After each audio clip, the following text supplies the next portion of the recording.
Welcome to our short solution-based podcast for busy people, lead managers who are hungry to learn and grow. This is the Leadership Rethink podcast presented by myself, John Hardy from Peak Consultancy, and my colleague David, who is going to be sharing with us today from ALD Coaching. And David's going to be sharing with us today about the art of coaching as a leader. There is an art to it, isn't there, David? There is, and I guess probably one of the best places to start today is let's define what we mean by coaching, because I mean, Okay. there's a lot of definitions people use. Yes. Oh, yes, there is. Absolutely. Exactly. So, Mm, because obviously, when you're a leader, you're responsible for the outcomes, and so it's almost difficult to try and get the pure coaching that people think about when they think about coaching, where the agenda comes completely from the client. As a professional coach, you and I have been professional coaching for 20 years or more, right?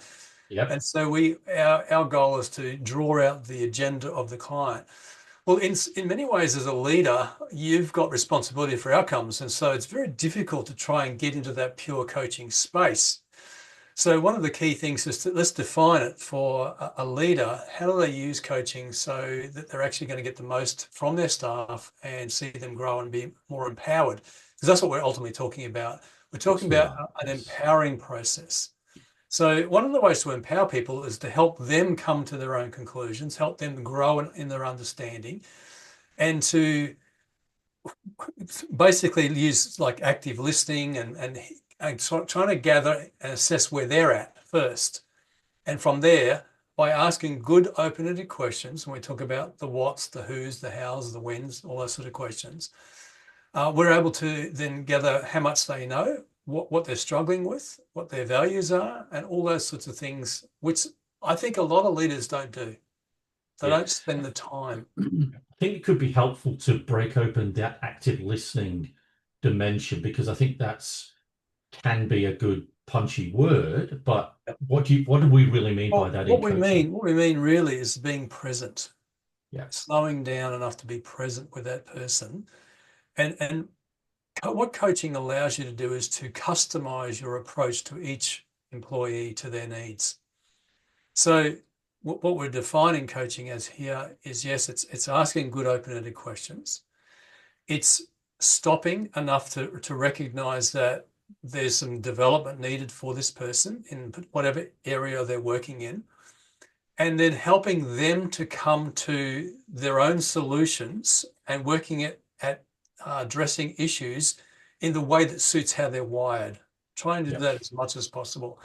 Now, obviously, every organization has systems and processes and procedures, and people have got to work within those. But at the same time, there's options and opportunities for leaders to be present with people to help them grow and be more effective in the way they approach struggles or issues that they're having. So one of the ways we do this is by asking open-ended questions. And so I might ask them a question like, "Oh, so tell me, what options have you been thinking about to this stage?" And if they've got some, that's great. Most times people do have something. And Yes. one of the things we're trying to do is we're trying to create a psychologically safe space. So if I can ask open-ended questions and they can give me their honest, vulnerable answers and not feel like I'm going to attack them when they do it, it's going to create a safe space where they feel they can really unpack and think through what's going on. And it's interesting because one of the questions I like to ask is when I've sort of worked through some of the initial things and ideas that they've got is, so tell me, what do you think success looks like in this situation? Because often as a leader, I've got a really clear idea what I think success is going to look like, what I think they should do and how they should do it. But when I learn to ask them that question, I can get us working on the same page. And I think that's a critical element of good coaching is hearing their perspective, allowing them to share their ideas, to assess how committed they are to the situation and then asking them, so tell me, what do you think is the biggest obstacle for you here right Mm, now? yeah. And sometimes I found that people don't always understand what the obstacles are. And Yes. so that can be a good question to maybe think about that. And also, if they can't come up with anything, then I get on the emotional side and I say, well, what are you frustrated about?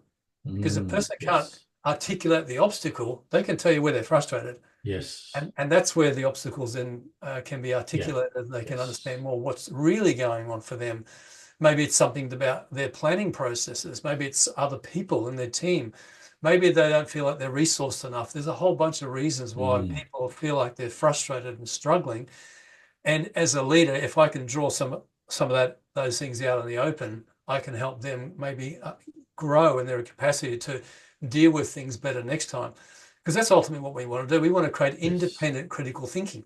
Yes. Yes, we And do. so if I can coach my people to grow in their independent critical thinking, then I don't have to keep coaching them, and they don't become dependent on me as the leader. One of the traps we tend to fall into is we want to give the answers too quickly. Yes, we do. Yes. Yeah. So, because I know the answers most times, I mean, if we've been working in the organization and we're technically Hmm. competent at the areas that we're working in, we know the answers. But is it really going to help that employee grow by just giving them the answers, by spoon feeding them? Mm.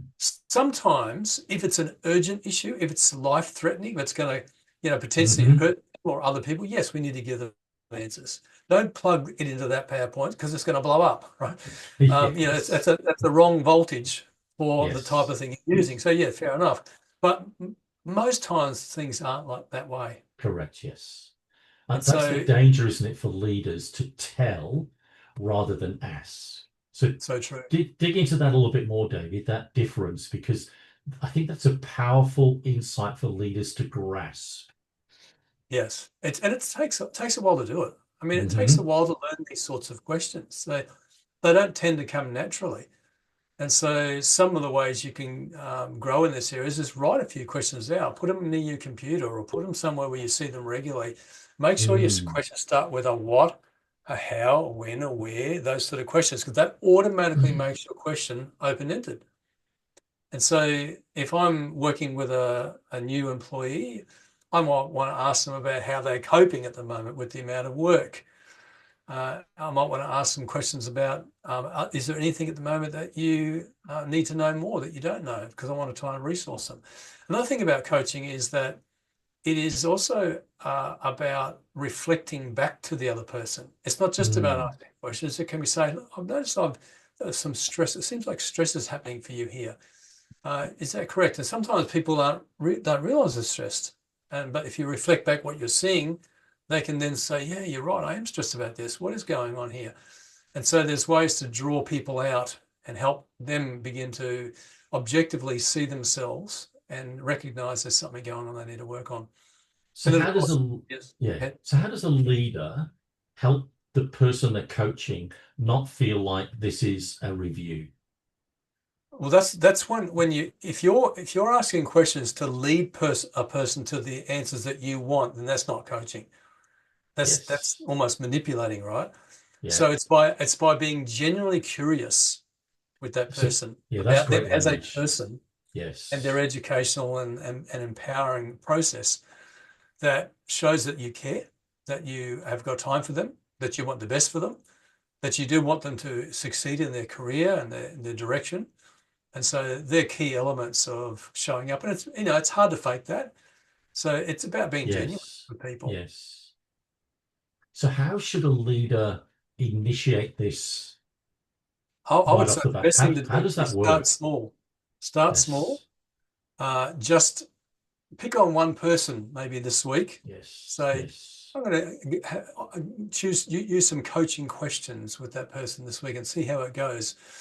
And maybe think about something they're struggling with. You've noticed something that maybe Hmm. you'd like to see improved, and ask them some questions around that. Ask them some questions around how they think that they're going. Do they think they're reaching their goals? Tell me about how you would rate your progress at the moment in this area. That's simply a question, right? That's a how question. And so Mm. get into the conversation about it, and with no judgment, simply getting them to articulate what's going on, and then use some coaching to help them refocus. So, okay, what are some potential ways to dealing with this? Yes. Give you some ideas. So you brainstorm with them. Okay, which one do you think is the best way? Now, if it's not going to be cause any harm, let them go ahead with the one they think is the Yes. best. Yeah. And so then, how will you measure your progress when you choose that particular one? Here's a good one to use too. how much support do you need from me? How often would you like me to check in with you? Yes. Because I think that question is a really good one, because it can help them know that you're really there to support them. You're not micromanaging by checking in too much, and you're not abdicating responsibility by not checking in at all. And so by asking that question, it helps you to get a bit of a cadence for the rhythm of how much you want to support them and them not feeling like they're being controlled. And so there's lots of simple things like you can do. So if you were to close off this thought for a leader today to move into this space, what would be a strategy or a thought to help them resonate with out of this conversation?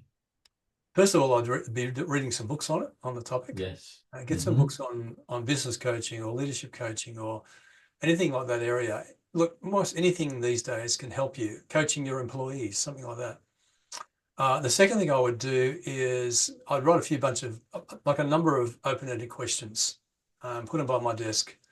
I'd choose one person to work on and make sure I learn how to be present more often and ask good questions. I mean, really listen. Don't think about what I'm going to say next, but really listen to what they've got to say, draw them out, and then make them feel safe so they can actually come back and ask me questions if things aren't working out. So it's a healthy relationship I'm creating. Very good. So if this podcast has been helpful, don't forget to subscribe, where you will hear other helpful leadership insights in our future episodes. David, thank you for sharing with us today. It's been a really good session, and I know it will help leaders. Good work with you, John. Yeah.